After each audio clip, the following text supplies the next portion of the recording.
Alhamdulillah wassalatu wassalamu ala Muhammadin Rasulillah. Are you really a millionaire? کیا آپ واقعی کروڑپتی آدمی ہیں؟ یہ سوال ہمارے لیے ایک بڑا تعجب والا ہے، اور اکثر ہم بہت زیادہ مال کو ہی اپنے لیے بہت خیر سمجھتے ہیں کہ ہمارے پاس مال آ جائے گا تو ہم یہ کریں گے اور بہت زیادہ فائدہ کمائیں گے، دنیا کا بھی اور آخرت کے اعتبار سے بھی آدمی سوچتا ہے۔ حالانکہ حدیث میں آتا ہے کہ اثنتان یکرہہما ابن آدم، دو چیزیں ایسی ہیں جس کو انسان پسند نہیں کرتا، اور یہ دونوں چیزیں اس کے لیے خیر ہیں۔ وہ دونوں چیزیں کیا ہیں؟ ایک تو موت کو آدمی پسند نہیں کرتا، حالانکہ موت اس کے لیے فتنوں سے بہتر ہے، اور دوسرا قلت المال، کہ مال کے کم ہونے کو آدمی اچھا نہیں سمجھتا، پسند نہیں کرتا، حالانکہ حدیث میں آتا ہے مال کا کم ہونا یہ اس کے لیے حساب میں کم ہونے کے برابر ہے۔ حساب، جس کا مال کم ہوگا ظاہر ہے اس کا حساب کم ہوگا، اور جس کا مال زیادہ ہوگا اس کا حساب زیادہ دینا پڑے گا۔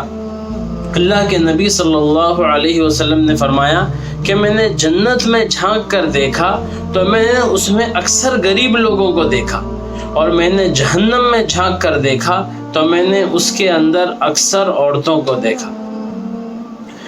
اور اللہ کے رسول صلی اللہ علیہ وسلم نے فرمایا کہ انسان کے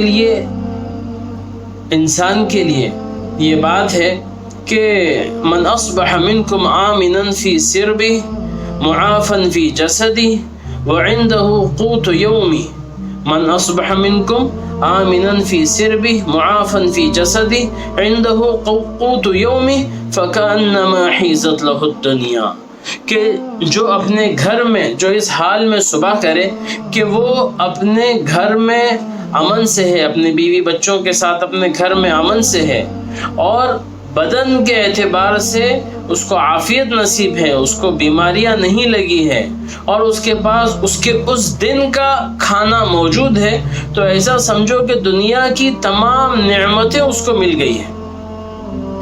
صرف ایک دن کے کھانے کے ہونے سے، اور بدن میں عافیت اور سلامتی ہونے سے، اور گھر میں امن سے ہونے سے انسان کو تمام دنیا کی خیر مل جاتی ہے۔ یہ اس کے بارے میں تو ہم نے کبھی سوچا ہی نہیں۔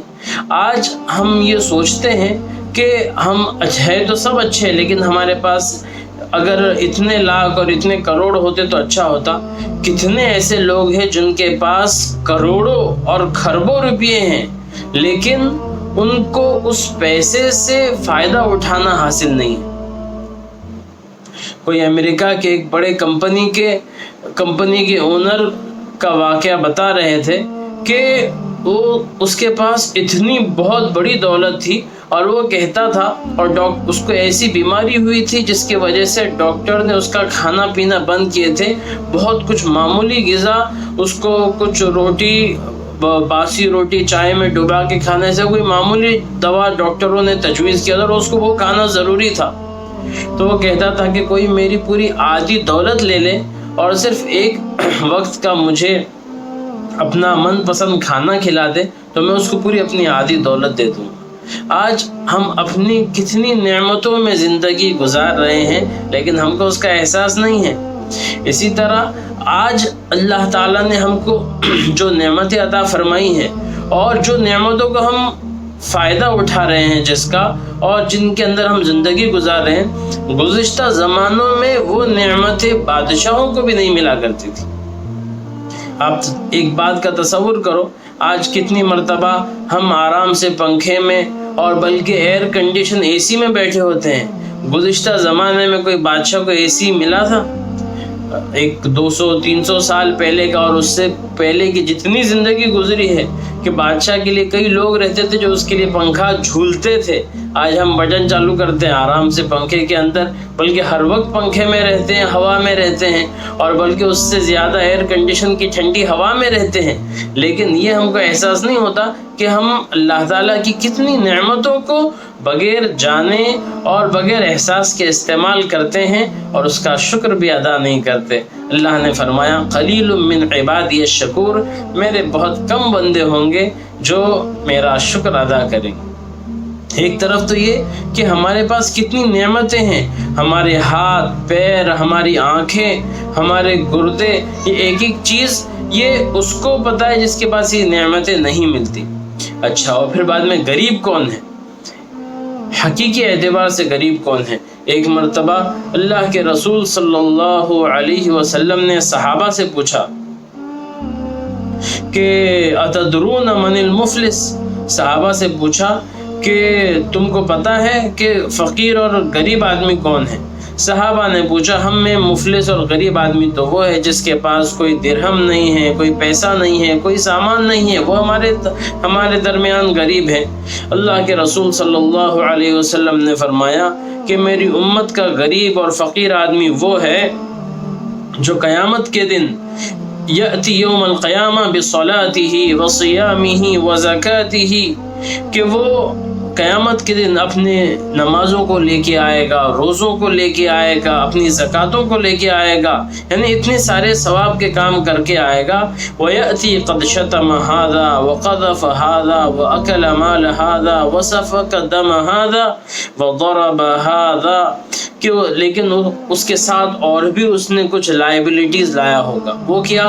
کہ کسی کو گالی دیا ہے، کسی پر اس نے بہتان باندھا ہے، کسی کا مال کھایا ہے، کسی کا ناحق خون بہایا ہے، اور کسی کو اس نے مارا ہے ناحق۔ تو پھر کیا ہوگا؟